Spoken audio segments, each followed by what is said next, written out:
Republican Senator John Barrasso of Wyoming joins me now. Senator, how would you handicap stimulus? Great to be with you, Neil. I'll tell you, I think it's about a 50-50 right now. There are some Democrats that don't like it. There are a couple of Republicans that may go the other way.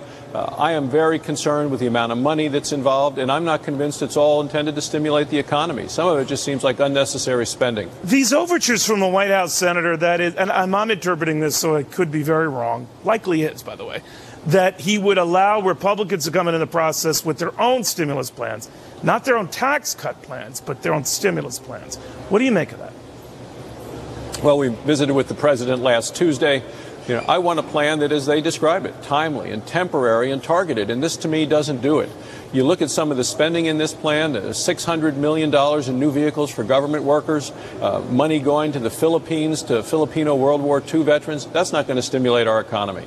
All right. What do you make of just the oddity, Senator, of the president's poll ratings? He's still sky-high popular, but the centerpiece of his opening salvo, if you will, his initiative, is not, down to 40% approval or thereabouts in some of the latest polls. And when he came into office, it was about 80% support for some big stimulus plan. What's going on?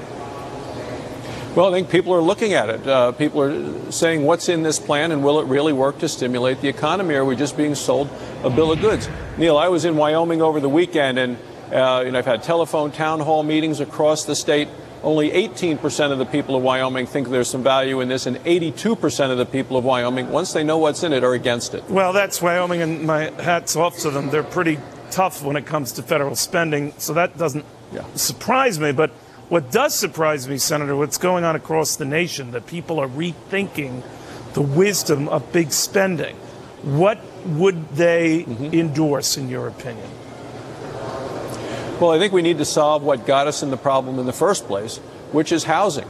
And you can deal with that. There are a couple of different things you can do. One is to make 30-year mortgages available for refinancing for people that have mortgages that can qualify at 4 or 4.5%. And then for first-time home buyers, $15,000 tax credit. The other thing that we can do is really put the money to the engine that drives this economy. And to me, Neil, that's small businesses. It's not the government that drives this economy, it's small businesses. So we ought to take a look from a tax standpoint at making it easier for small businesses to hire people. And then the third is take a look at not spending money that shouldn't be spent. I mean, there are a lot of proposals in this package that ought to be brought forth by people who support them in regular legislation, not as part of an emergency stimulus package to help stimulate the economy. There's just too much money in this bill, $900 billion. They talk about saving, 3 million jobs. Well, that's $300,000 a job, Neil. All right, Senator, thank you very much.